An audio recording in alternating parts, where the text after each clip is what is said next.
Both of my parents lost their dads when they were little children. And so they were raised by single mothers, single working mothers, as a matter of fact. And there was so much poverty back in those days, their moms worked all the time. And there wasn't time for the bedtime stories or the field trips or the many things that we think of as being part of modern parenting. And in fact, my mother never even heard the words, "I love you," until she and my father started dating. And so when they got married, they both desperately wanted love. And they decided to create a situation in which there was unconditional love. And another thing they wanted was a family of 7 children. And yes, indeed, there were 7 kids. And we were all prolific, as a matter of fact. And so we had a strong family code of so much love, but we also had some rules within our family. Here's one of the rules. You cannot drive until you're 18 years of age. Now that's kind of a tough rule for a teenager, and you had to buy your own first car. And yes, they made us all follow that rule. You will pay your way through college, and yes, you will go to college, and we all went to college. And you'll pay for your own wedding, and we indeed all paid for our own weddings. But there was another part of our family culture, and it was, you will address social injustice. You will stand up for those people who are the most vulnerable and can't speak for themselves. And I think about my mother who modeled this, an introvert, a very quiet woman who tended to fade into the background. There was an African-American soldier who was killed in Vietnam, and his final dying wish was to be buried in Elmwood Cemetery, which was a white cemetery. And this infuriated my mother that the cemetery would not allow him to be buried there. And so she and members of many other churches all got together and marched on this cemetery until they changed their rule. And the reason why he wanted to be buried there was because his mom lived across the street. She didn't have a car. It was the only way that she could visit her son's grave. But my mother said this. She said, if you die for your country, you should be buried anywhere you darn well please. So we had this just amazing model. But we also stuck up to my grandmother, because my grandmother had a habit of using a slur word for African Americans. And we told her as little kids that she could not use that word. And I think about us as little kids actually saying that to our grandmother, but we again had this strong code within our family, and she quit saying the word. And yet, where was I not good at standing up for myself? Because I really didn't have any models of really how to handle personal conflict. Who were the big subject matter experts back then? The advice columnist. You know, the letters went like this. Dear Amy, I hate my mother-in-law. She's so mean. She criticizes my children. She criticizes the way I keep my house. She criticizes my cooking. What should I do? Signed, Upset. Dear Upset, never invite your mother-in-law to your house again, and you will tell her she will not see her children, your grandchildren grow up. So that was sort of the scorch the earth advice that was given out. Or leave an anonymous note. And I think there must have been a lot of anonymous notes left back in the day. So I really didn't have any sort of model to follow when it came to personal conflict. And I can remember in my early career days that I worked in an organization, and there was a man who was many levels above me, and he relentlessly sexually harassed me verbally for over 2 years. And I can remember lying in bed at night thinking, what did I do to deserve this? Am I dressing wrong? Is it things I'm saying? And I can remember going to my manager saying, hey, I need some help. Please talk to Bill. He said, oh, Sharon, that's just kind of how Bill is. And nothing was ever said to Bill by anyone, including me. And then later, I was in another career, another organization, and I was really challenged in terms of working with my manager. And I was failing. I wasn't doing a good job for him. And so I didn't have anyone in the organization to confide in, so I went to our external company psychologist for help. And I said, I need your advice. Tell me what I can do so I can do better with him. And he gave me some great advice. But before I could actually act upon this advice, 30 minutes later, my manager burst into my office. And he said, I just heard from our company psychologist. And he related the entire contents of our phone call. And I was in so much trouble. And I said, absolutely nothing. Well, turning to some happier times in my life, my husband and I had a daughter named Casey. And she calls herself the Joy Maker. And she certainly has lived up to that name. And we made some major decisions, and not only would we raise her with the culture of personal responsibility that we had growing up, but also we made another major decision that we were not going to be helicopter parents. Because frankly, I worked with a lot of colleges and universities, and they said, Sharon, we have got so many problems with the students that are showing up today. They're too fragile. They can't handle feedback. They don't do their own work. They're not resilient. They said, frankly, we have a bunch of teacups that are showing up. And it's really frustrating for us. And so we made a major decision that we did not want a teacup. Well, we got a test of this when Casey was little. As my curly-headed moppet.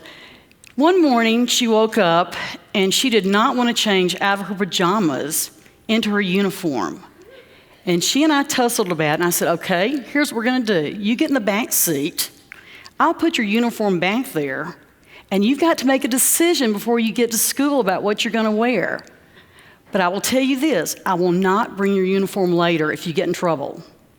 Well, luckily for her, she artfully, on the way to school, changed out of her pajamas and put on her uniform, and we never had that conversation again because she understood there was just no rescuing around here.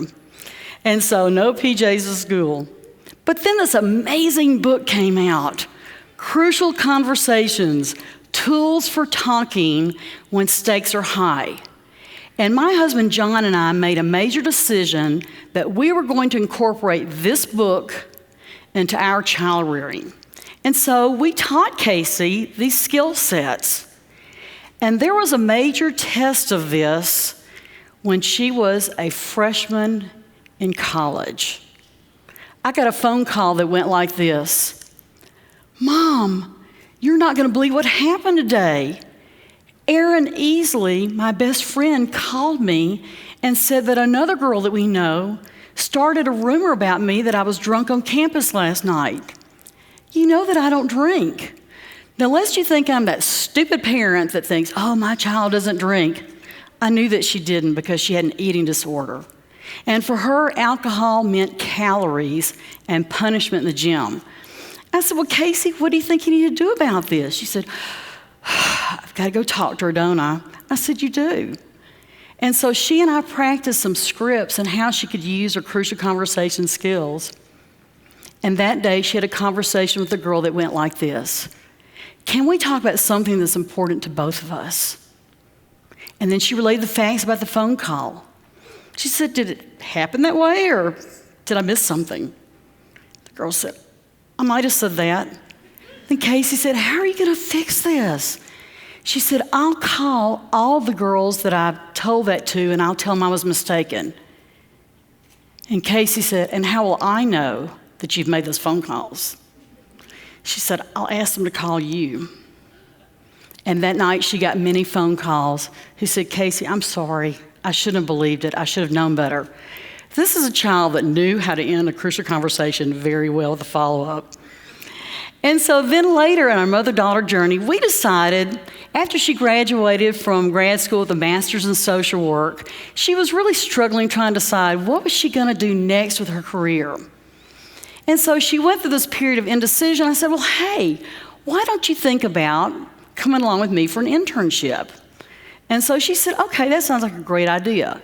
Now, let's be clear on what I'm thinking, how this is going to go. This is Yoda. that would be me.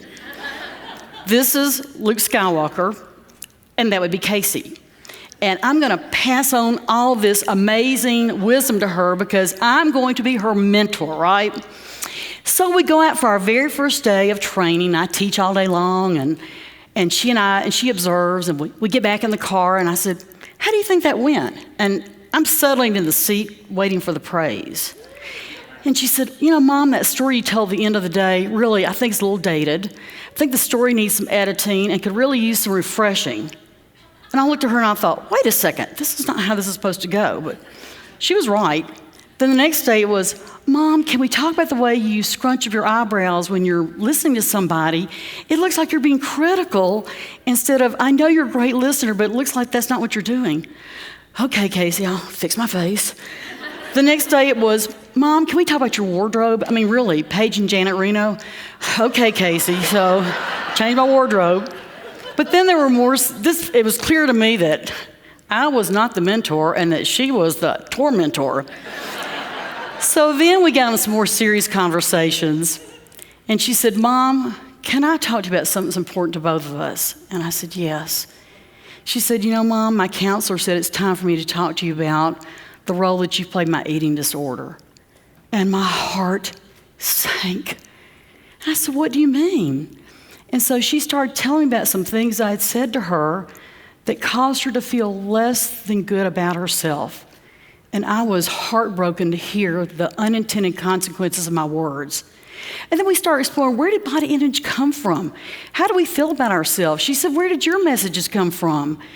And I remembered that I had a relative in our extended family who used to say, your cousin's the normal one, you're the fat one in the family. And she and I realized that we need to change the stories we told inside our heads about our bodies, the things we said to one another, and we made a commitment that everyone we came in contact with, that we would lift them up and not allow this terrible cycle to continue. And then I said, hey, how do you feel about that girl that started the rumor about you? She said, Mom, she's damaged. Her family's damaged. And I think that damaged people sometimes damage other people. I have forgiven her. She said, but I'll also tell you this. She used to have a bad pattern of doing that until she came in contact with me. And then she said, Mom, let's talk about Bill just for a minute. Wonder why he harassed you like that. And that was a great question. I had never thought about that before. So I did some exploration in Bill's background to find out what was going on. And I found out he was severely abused as a child and really came out of that experience with an, I'm going to get them before they get me. And the hatred was gone from my heart and replaced with compassion, and realized that he was a sad individual. And then I went back and I contacted the external psychologist and recalled for him the events. He said, oh, Sharon, he said, thank you so much for calling me.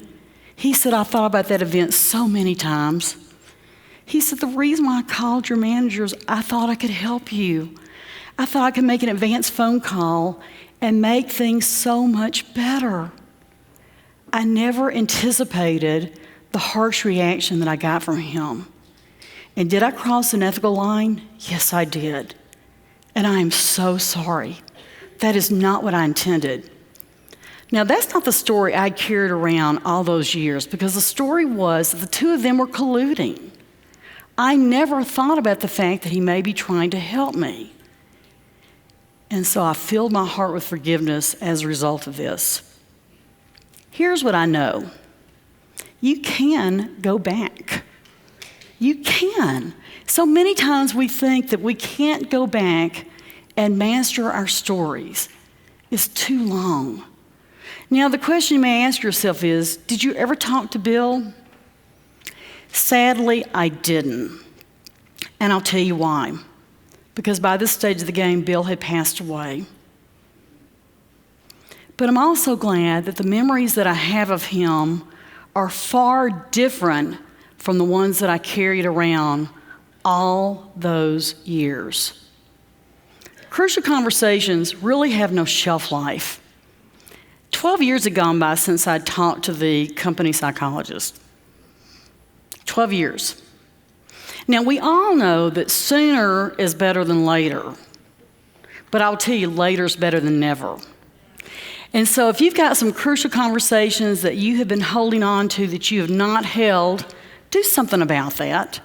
Don't be like I was and carrying all that baggage around for all those years. Because one of the most amazing byproducts that we have of crucial conversations that I don't think we talk enough about is forgiveness. It's one of the most amazing things that we can actually take away for us and for them. And so as I look at our conversations through the generations, I know that my grandmother is a better person because we talked to her about using that slur word. What happened to her? Well, she sent herself back to college when she was 45, graduated when she was 51, became a very beloved biology teacher for 20 years for students of all races, and they absolutely love her. She is 106 now. And I often think about the fact that what if we had made this excuse, she's old, we should just let her keep doing it. What a sad fool's choice that would have been for us. My parents absolutely continue to show us that unconditional love, and I will tell you, they have been tested in ways that no one should be tested. For me, I know that when I gave Bill back his humanity, I got my humanity back as well. So it's important to understand that when I quit hating him and being angered by him, I was a better person as a result of that. And as for Casey, I know that she's better at her age than I was at her age. So where is Casey now? Well, she worked her way through college working at Disney, and they called her back and said, we would like for you to come back and continue your work as a seasonal. So she went down there intending on staying just a few weeks to finish her time out. Then she called and said, Mom, this is where I'm supposed to be. I said, all right, stay down there. A few weeks later, Mom, they've called and said they want me to apply for a leadership position here inside the organization. There were 600 applicants, internal applicants, 27 people were picked, and one was Casey. And so she was actually supposed to be on the stage with me today, but she couldn't come because she was selected for a brand new assignment. And what did they say to her? They picked her for this assignment because, number one, she can have tough conversations and she's skilled at it. She holds people accountable in a way that's respectful like they've never seen before, and she's an influencer. So I think that's pretty amazing. So what kind of phone calls do I get now?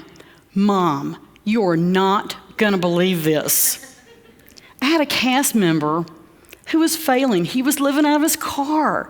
He was struggling. He couldn't get his medicine for schizophrenia. He was going bankrupt. He was getting a divorce. And she said, I sat down with him. I said, hey, help me to understand what's going on. He said, you're not going to fire me, are you? She said, how's that going to help you? We need to set you up for success. I ran into him yesterday. Mom, he's going to school now. He and his wife got back together again. He's on his meds. He said, she's so much better.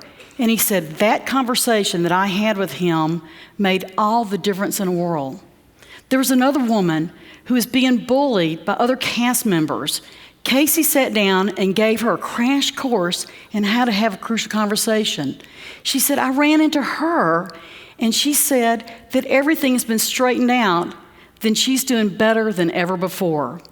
Teach your children well, and they will teach you and the rest of the world in return. Thank you so very much.